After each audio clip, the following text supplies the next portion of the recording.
And these are the star of today's show. 3 beautiful New York strips. As you can see, they are 1.5 inches thick. They do have a good marbling on them. And most importantly, it is the perfect steak for today's experiment. Talking about that, since I have 3 of them, we're going to be doing 3 different ways. My goal is to find out how we can make the most umami flavored steak. To make it simple, a more flavorful steak. The first thing to do is to get them seasoned. So I went with a good amount of salt followed by freshly ground black pepper and garlic powder. Now the next thing to do is to use one very special ingredient. It's actually this. Now I don't know about you, but I don't use this ingredient very often. And that's because it's called bonito flakes. It comes from the fish bonito. Here in the US, we actually don't eat that fish very often. We use it for shark bait. But since the fish is so oily, once it's dried, it has an incredible flavor. It's a little smoky, savory, and a slight hint of fish. So I'm going to be adding this to my steak and seeing if it's going to turn out better. I have to be quite generous with it. As you can see, I did it in one side, put it on the bag, flipped it upside down, and even added more to the other side. Threw it in the vacuum chamber, sealed it up, and it was now ready for sous vide. My hopes is that this is going to turn out fantastic. We'll find out real shortly. Because for my second steak, I'm going to be using something completely different. Something that has natural MSG on it. We're talking about seaweed, also known as kombu. First thing I gotta do is to activate it since it's really hard right now and brittle. To do that, you just gotta dunk it in a little bit of water, nothing else. Then of course, place it right on the steak. Now just putting it on top like this is not a good idea.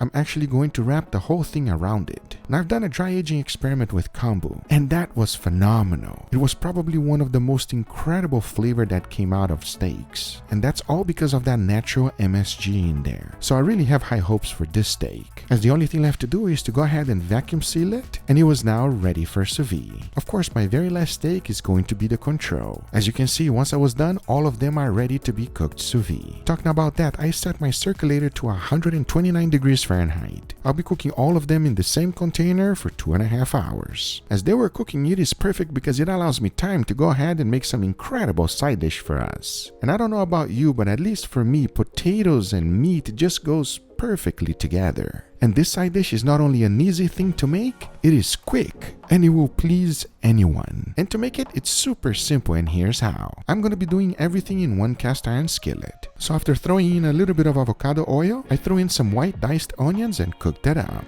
As soon as I started getting a little bit of color, I threw in some ground beef. To be specific, 80-20. After cooking it up for a little bit, I added some garlic paste and carrots. You see, I don't like to add my carrots right in the beginning. If I do so, by the end of this cook, it's going to be way too mushy, because the next thing to add is a good amount of tomato paste. After mixing it well, I went ahead and deglazed it with some red wine. Now, deglazing is just a fancy word saying remove the caramelization that got stuck on the pan, as the next thing to add is this chicken broth concentrate. I like to add a good amount. Mix everything well and combine it together once again, as the only thing left to do is to season it. For that, I only use salt and freshly ground black pepper, because take a look. Come on now, this is extremely flavorful and absolutely delicious. But hey, we're gonna take it to a whole new level, and here's how. The first thing to do is to tilt the pan and remove some of that grease that was left behind. We're gonna be adding it back real shortly. Then I went ahead and spread out the beef as much as possible and pressed it down to compress it, as the next step was to go ahead and add some potatoes right on top. The most important thing is to ensure that all of the potatoes are the same size. That way they're gonna cook evenly. As once I was done adding them to the pan, I went ahead and added a tiny bit of beef stock, as the only thing left to do was to cook the potatoes. So into the oven it went at 425 degrees Fahrenheit for 45 minutes. You gotta keep an eye on it though. We don't want it to burn, because the only thing left to do now is to add that oil back into the pan, throw in a little bit of parsley right on top, and this is today's side dish. I'll be honest with you, cooking everything in one pan is just wonderful. There's not a lot of mess, and most importantly, take a look at this. Is there any way that this is not going to be amazing? I don't think so. They should pair up perfectly with our steaks. Talking about that, by this time my steaks were fully cooked. So I went ahead, took them out of the bag, sat them on a cooling rack so that they can dry out nicely, and most importantly, I was curious to find out how they were gonna feel. So I started by opening up the kombu steak. Now this one feels very similar to the control steak, but take a look at the bonito flakes. Now this one is even more interesting, as it smells just like roasted garlic. I got even more excited because I was wondering how is it going to taste. And the first thing I needed to do is to go ahead and remove all of the bonito flakes, because I know exactly what you're thinking right now. I know my steaks don't look that good right now, but watch this.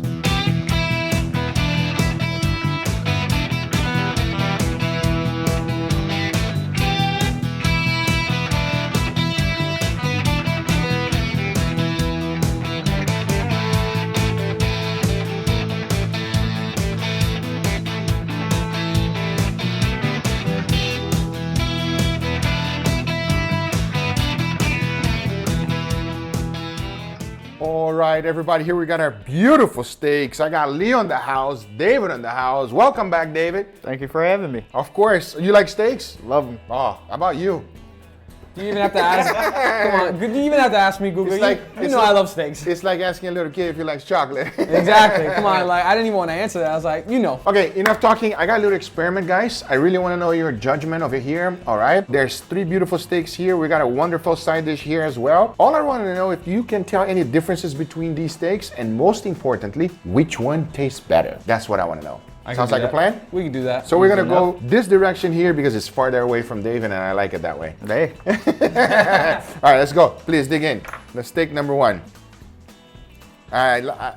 Dang, I got short arms. I'm sorry. You guys ready? Yes, sir. Ready to go. Let's go for it. Cheers, everybody. Cheers. Oh, wow. Oof. It's like butter. I don't even have to put any effort into chewing this at all. That's exactly what I was about to say. You almost don't even have to chew it. It's so tender, it just melts. Absolutely delicious, perfectly cooked. I mean, it's difficult to beat a sous vide steak, everybody. You can taste the salt, pepper, garlic powder. For sure, true classic taste. Feel anything different on the steak? Now you got me scared, Google. I don't get any weird off flavors or textures or consistencies. Classic salt, pepper, garlic, nothing else to it. Wow. Good job, David. And you too. Your guys are absolutely right. Nice. So now let's go for the second one, which should be different, yes? Okay. All right, dig in. Please let me know. Now these little T-Rex arms over here. Smell it first. Do you smell any difference? It smells a little bit weird. It's so intriguing though. It's one of those smells that you can't stop smelling. There you go. Got a little tinge. Let's give it a try and let you guys know how it tastes. Cheers, everybody. Cheers. Oh man, I'm sorry, what? it's very different, the flavor that it has. Every time you say different, you have an angry face like you don't like it. You don't like this? I'm still debating. I'm still deciding because the thing is, it is a very different flavor profile than the control steak. It's a little bit more savory. It has a lot more depth of flavor to it. It changes the flavors of the steak, I think, maybe too much. I love that you have that opinion because I freaking love it, everybody. It's delicious. How about you, David? I definitely agree. It's definitely not something that you would normally taste on a steak. Got a little bit more of a smoothed out, salty, savory taste going on. I definitely like it. You like it better than this first one? Oh, for sure. Absolutely. Me and David are on the same boat. You? I don't know. It's like I'm trying to figure it out, and as I keep trying to figure it out, just more weird stuff happens. Like I have such an intense, lingering taste in my mouth that it's like I still feel like the oils of the steak completely coated my mouth, and even though I'm completely done chewing it, I still feel the flavor of the steak. I agree though. Kind of like my ex-wife, just stays around a little bit too long. Jesus. Damn, David, I was not expecting that one. I 100% agree with you, Leo, because even though I swallowed it a little bit, I laughed after this wonderful joke, and at the same time, it's still there. Yep. At least for me, it has an additional flavor, which kind of, to me at least, resembles MSG. So I don't know for you guys, because the flavor just stays in my mouth. Definitely. With that being said, let's go for the next one. Are you guys ready? No. What? Look, Guga, the steaks are always delicious, but I don't know what's happened to you. Your side dishes are awesome. And Leo, no cursing, bro. I'm sorry, they're so good, and I really want to try that side dish. All right, let's go for it. I'll give it to you, Leo. So because you look really mad at me because you said that no was powerful, everybody. I scared you a little bit. You did. I was like, yes, sir. Let's give this a go. Let me know, guys. Side dish. Cheers, everybody.